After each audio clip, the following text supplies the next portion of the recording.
Hello, everybody, and welcome to Bell to Bell. I'm your host, Nick Belsky, and I'm happy to be back on this platform, hoping to find some consistency as we close out the calendar year of 2025 and get ready for what figures to be a very entertaining, exciting, dramatic 2026 in professional wrestling. Before we get started, as always, I'd like to remind you, if you enjoy this content, please like, share, subscribe to us at Nick Belsky on YouTube, or if you prefer an audio version, you can find us at Bell to Bell on both Spotify and Apple Podcasts. We are on the heels of what could be the best Monday Night Raw of the Netflix era.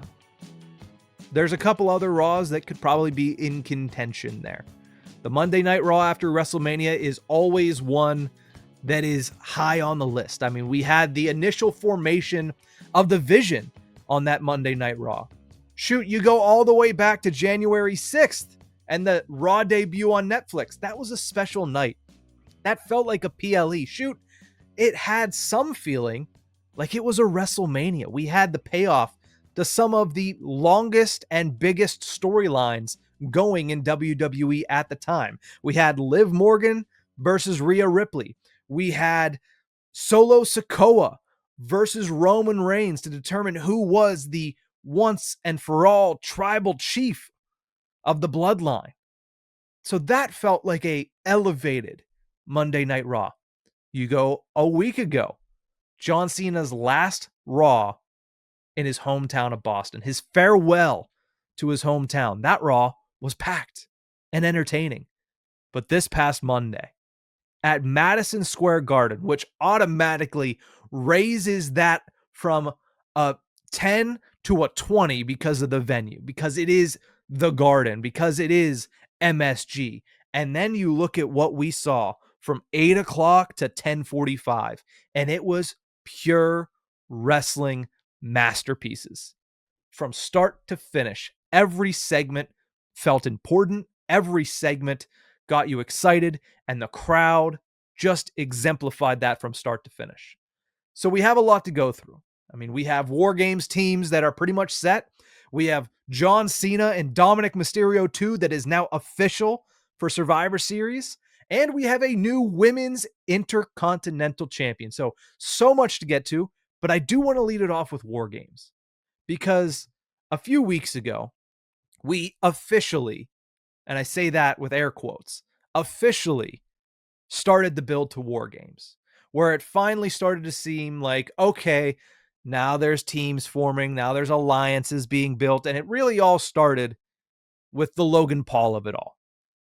CM Punk wins the World Heavyweight Championship on Saturday night's main event. A couple days later, he comes out on Raw to do his, hey, guess what? I'm the champion. Who's going to step up? Who knows? But I'm the champion. It's a celebration. Logan Paul's the first to go out there. The Vision goes out.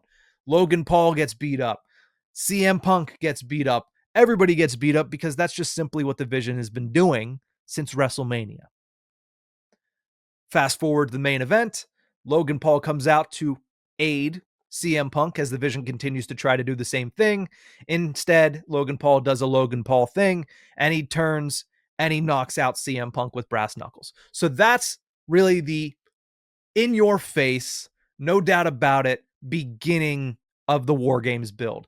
But realistically, it's been seeds that have been planted over the past couple of months.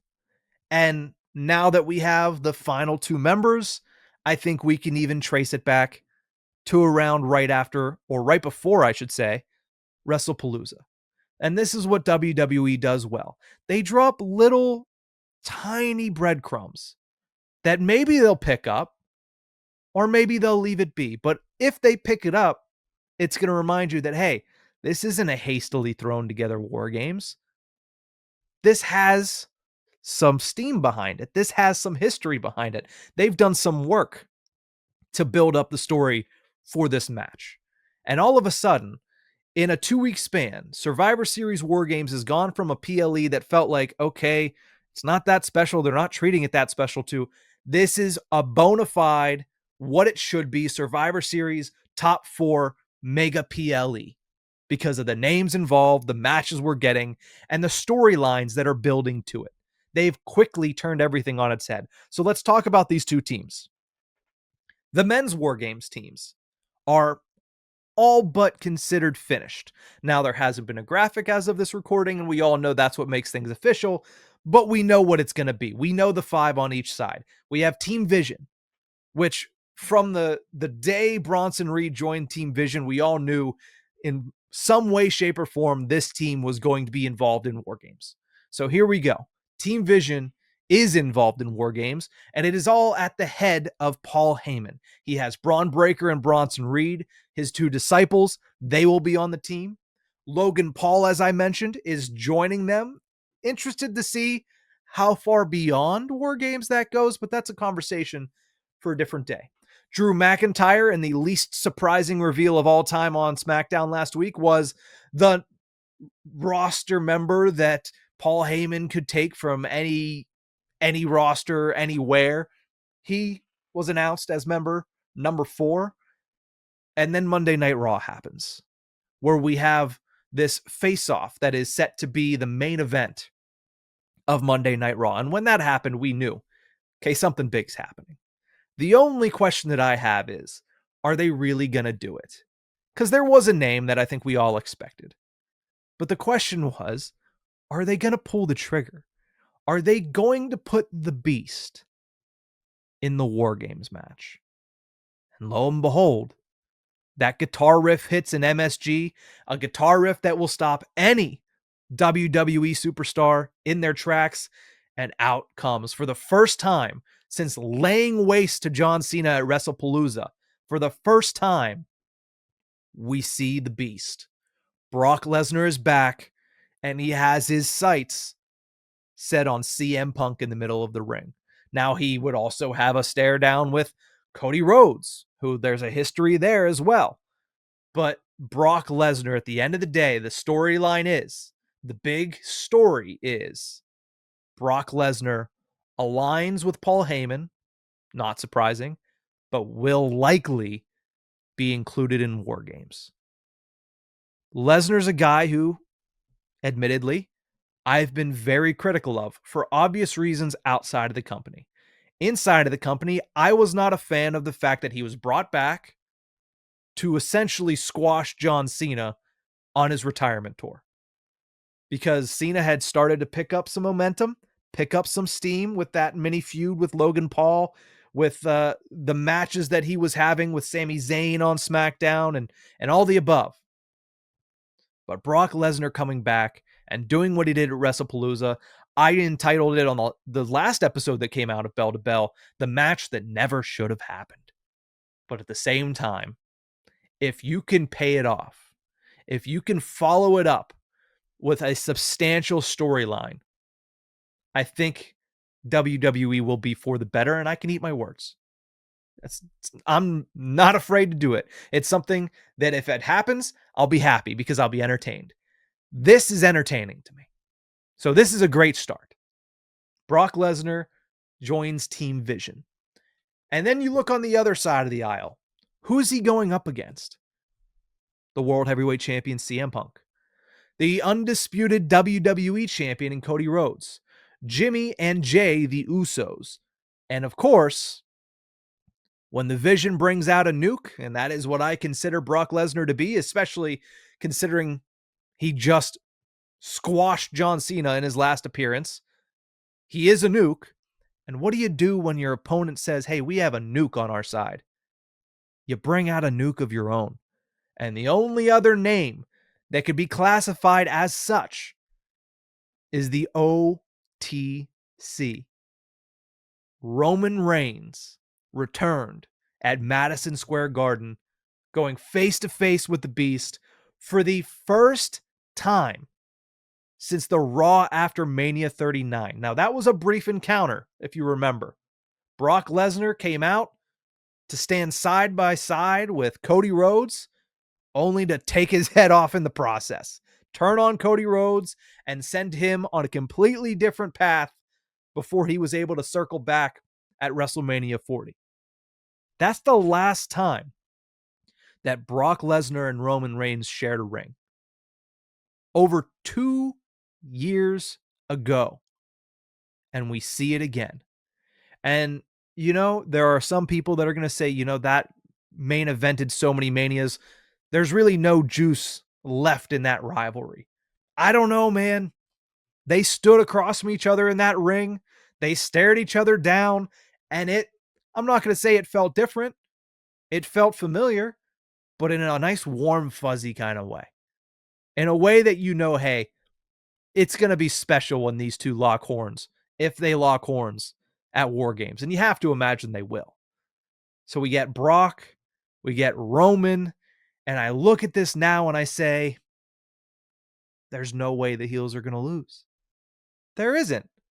They've been building the vision up since WrestleMania, or the night after WrestleMania.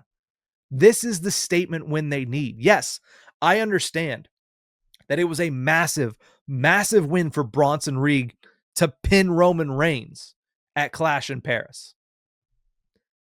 But at the same time, they need that team win, especially after they just separated from Seth Rollins. You look at what they've been doing with the Vision.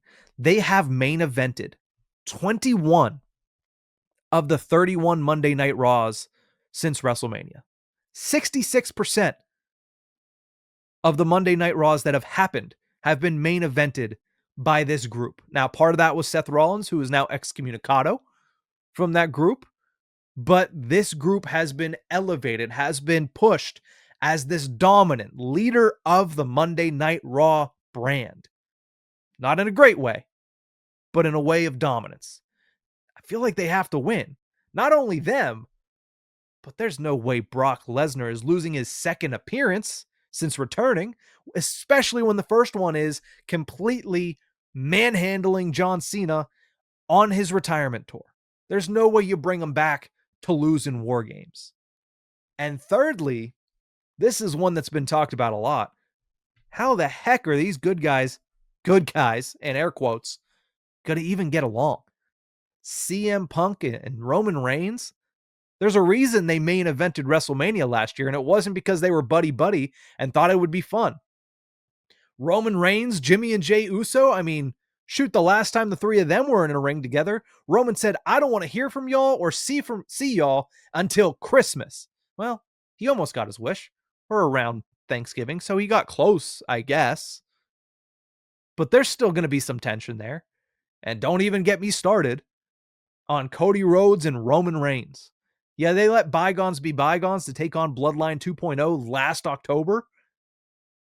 But there's still a lot of healing to be done there before they're simpatico, if you will.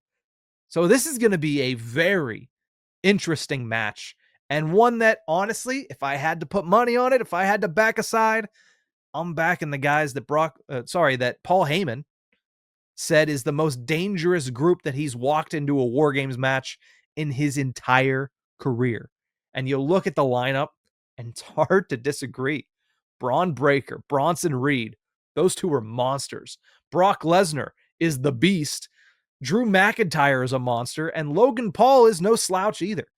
And yeah, the other side looks strong, but man, if they're not fighting for the same cause, if there's a little bit of some fractures within the group, which I think we all can see there are, it's going to be hard for them to overcome what stands across from them, which is a group of absolute freaks. So it should be a fun one there. Excited to see. We have 3 more shows, 2 Smackdowns and a Raw before Survivor Series in San Diego. I'm interested to see what else we get leading up to War Games in a couple of weeks. Now, the women's War Games match, the heel side, there's not really any leaders as of right now. No team this person or team that person. It's just heels and faces. Kind of traditional. On the heel side of things, we have Asuka, Kairi Sane, Nia Jax, Lash Legend, and still one person to be announced, but after what we saw on Monday Night Raw, hard to not think it's going to be Becky Lynch.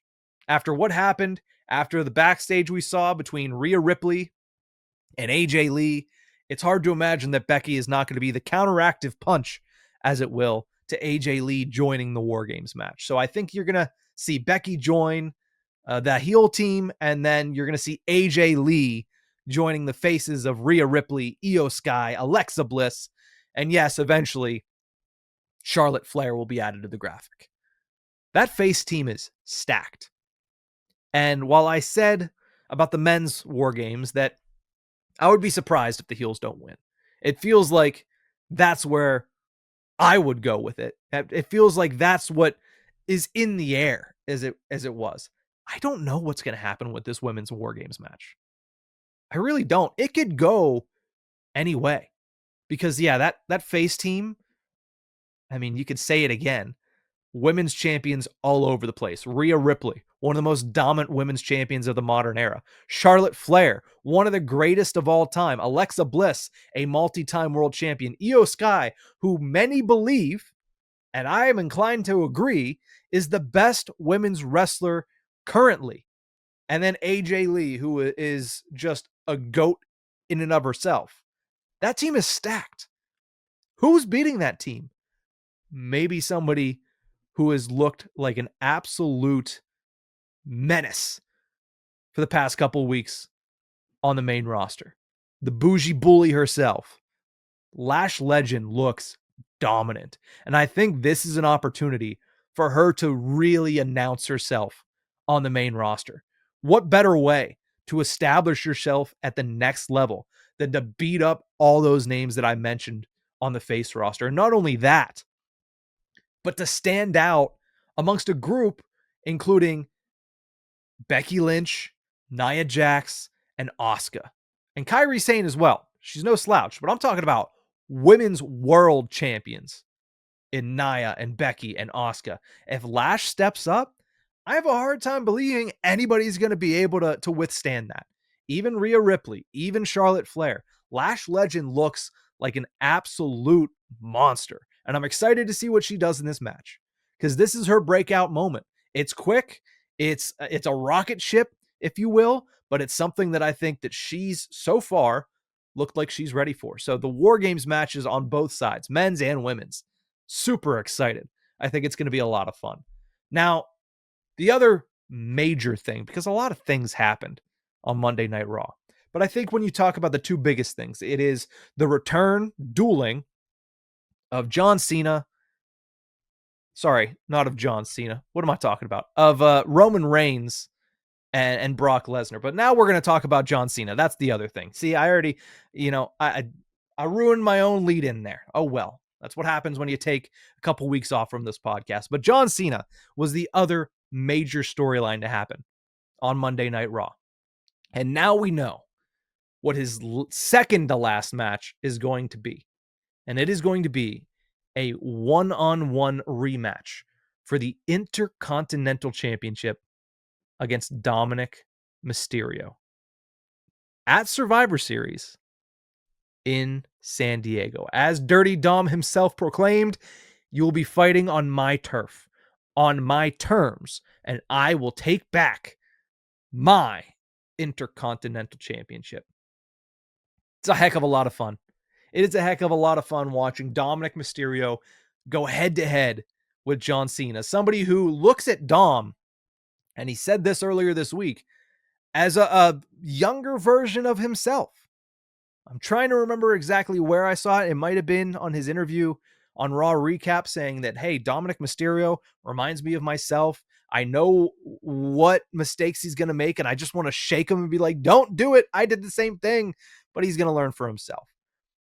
This, to me, feels like a passing of the torch.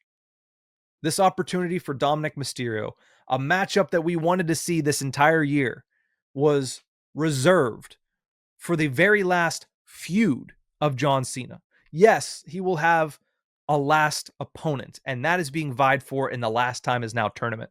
But this is realistically his last feud, because once this is done at Survivor Series next Saturday, John Cena doesn't appear again until Saturday night's main event. That's not a feud with whoever wins that tournament. That's a match. This is his final feud, and it goes to Dominic Mysterio. Now, I mentioned that this feels like a passing of the torch. A lot of people thought that that was back at SummerSlam with Cody Rhodes. And honestly, if you believe that, I'm not going to be the one to tell you that it's not. But it feels like this is the true passing of the torch.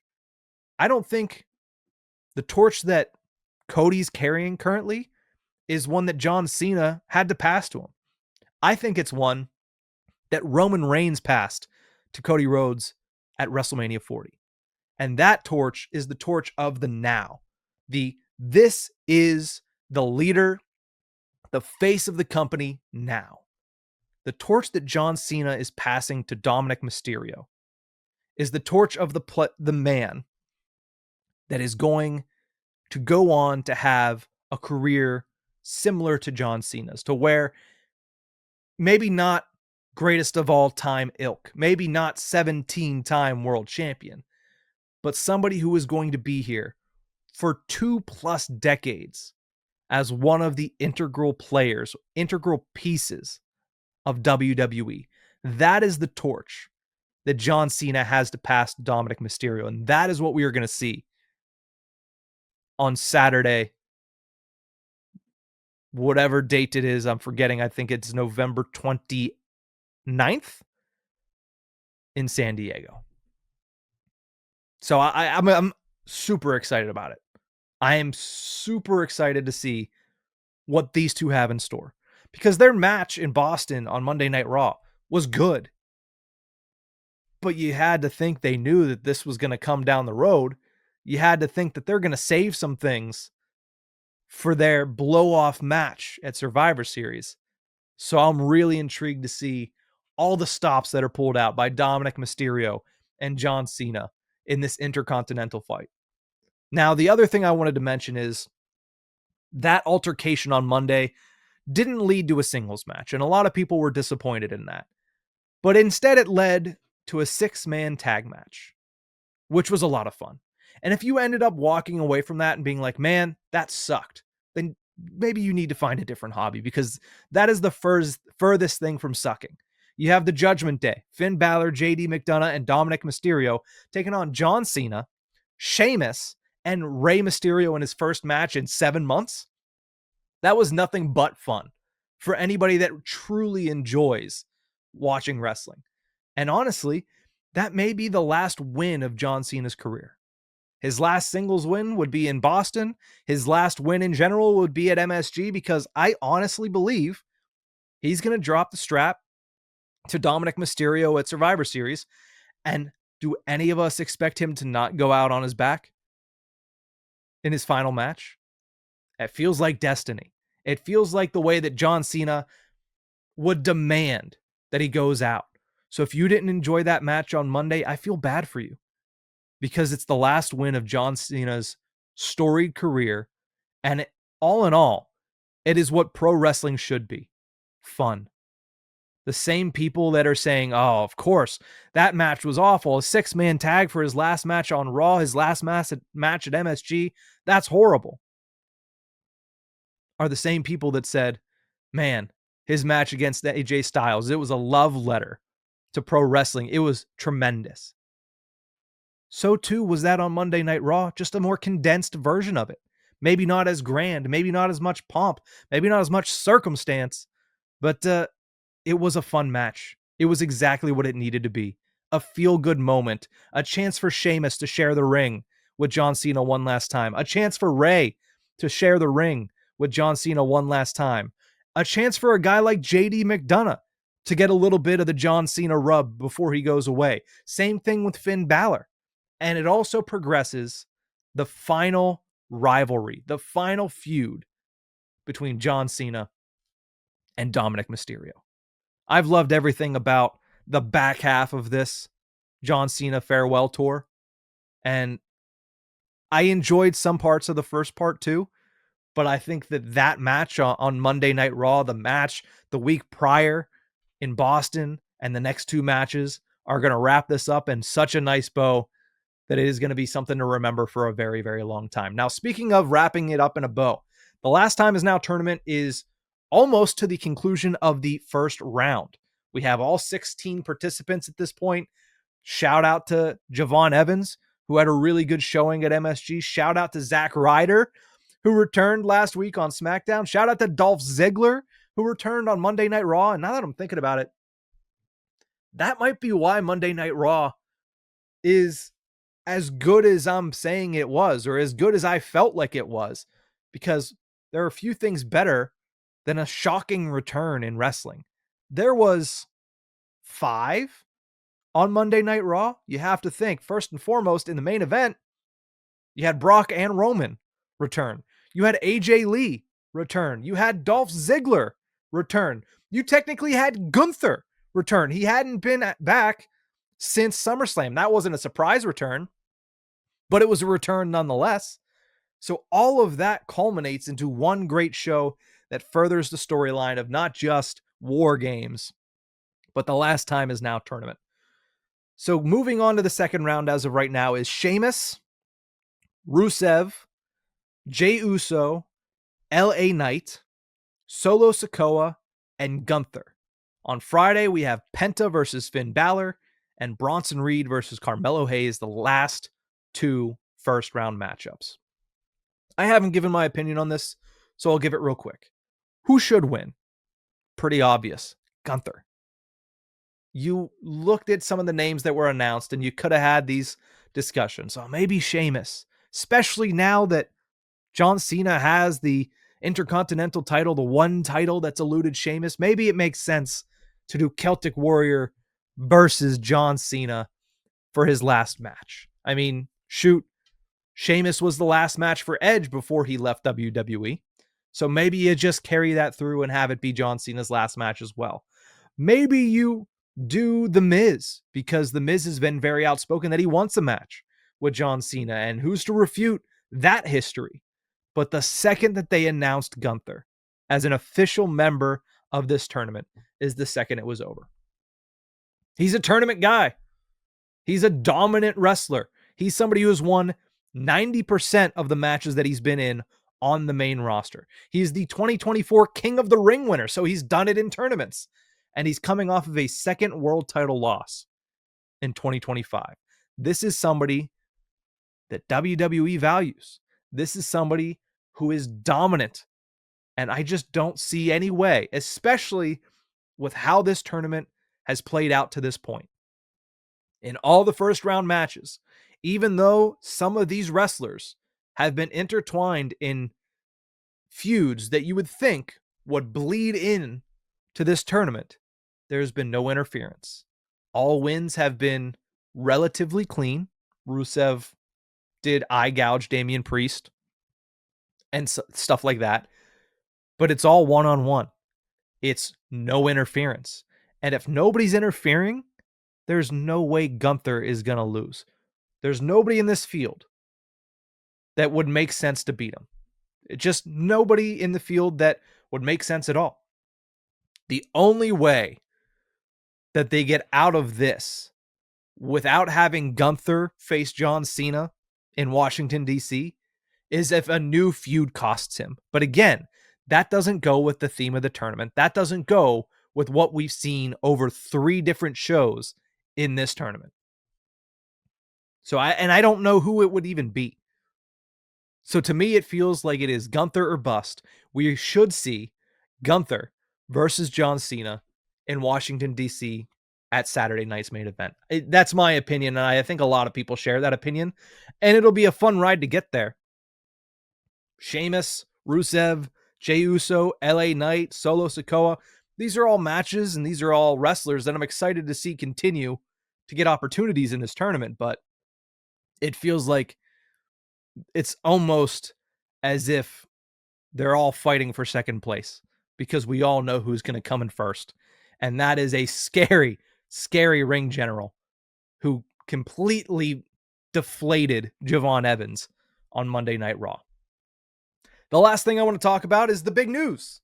The new champion that we got out of Monday Night Raw, Maxine Dupree, wins the Women's Intercontinental Championship, pinning Becky Lynch at Madison Square Garden. A sentence that, if I would have said it 6 months ago, I would have said, what fantasy booking WWE 2K stuff are you on right now? But it's true. It's damn true.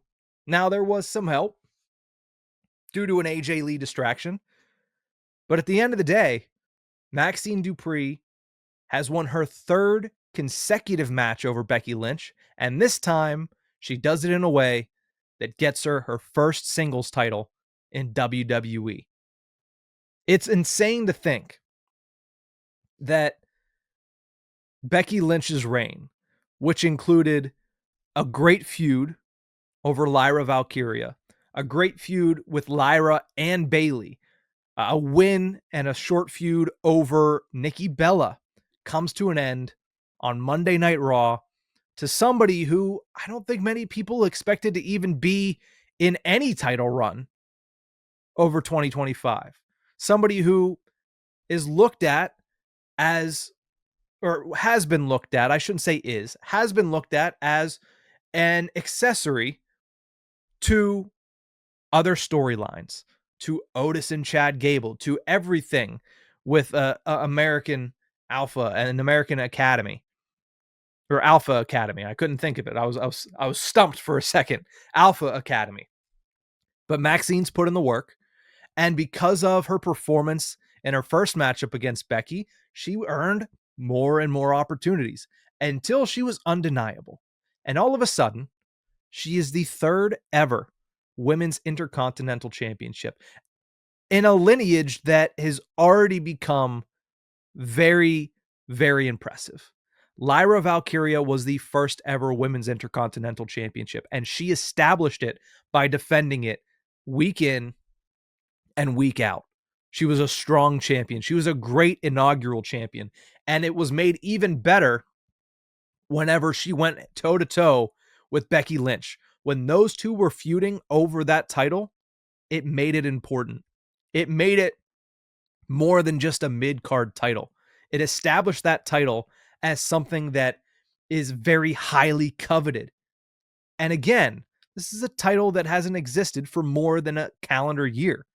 And it became an elevated title almost to the level of the Women's World Championship on Monday Night Raw. Becky holds it. I already mentioned the run that she went on with it. And now Maxine Dupree is part of that lineage.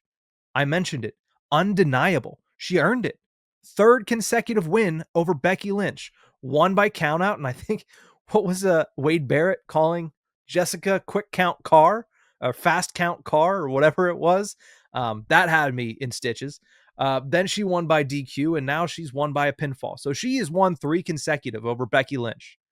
Kind of hard to refute that she doesn't, or that she deserves that title. And here's the last point I'll make about the Women's Intercontinental Championship. It proved me wrong, because I mentioned on the last episode of Bell to Bell that has been the best booked title in 2025, and that the reason that it feels more important than the US title is just simply because look at the challengers, right? Becky Lynch has challenged Nikki Bella, has challenged Lyra Valkyria, has challenged Bayley, has challenged, I mean, it is a who's who. And it felt like, okay, it's the names that are going after the Intercontinental Championship that makes it feel more than the US Championship. But this proves me wrong, because Maxine Dupree wins it, and it feels more important than ever, because it's not about the name. It's not about who. It's about their story. And Maxine's story is one that gets people excited, that gets people behind her, and gets people to cheer the way they did at Madison Square Garden when she had that moment on Monday night. You look at Maxine Dupree and you say, well, is that somebody who is technically more sound than a Julia? No. No, I think you would probably lean towards Julia in that scenario. But are we more excited for, and were there a bigger reaction for Maxine Dupree than we saw during Julia's reign? Yes. So when you look at SmackDown, you look at what that title can be, it doesn't have the restraints of, well, it just doesn't have the names that can go after it. You just need to invest in the storytelling, because all of these wrestlers, men, women, main roster, NXT, TNA, wherever, Evolve, Everybody has a story to tell. And I think that's why WWE has been so successful. And a prime example is what we saw on Monday. They told the story of Maxine Dupree. It resonated with the fan base, and she becomes the Intercontinental Champion, and not a single person is upset. They need to do something similar over on Smackdown with the Women's United States Championship. Now, it's on the right person, in my opinion. It's on the right person to elevate the title, to tell those stories in Chelsea Green. Now you just have to execute it. So I'm hoping they do. I'm hoping they do, because it's been a lot of fun watching the lineage grow of the Women's Intercontinental Championship, and I want nothing more than to see the Women's United States Championship grow right alongside it. But that's going to do it for this episode of Bell to Bell. Thank you guys so much for tuning into this one. Remember to like, share, and subscribe on YouTube at Nick Belsky, or you can find us at Bell to Bell on Spotify and Apple Podcasts. But that's it for this one. We'll see you guys next time.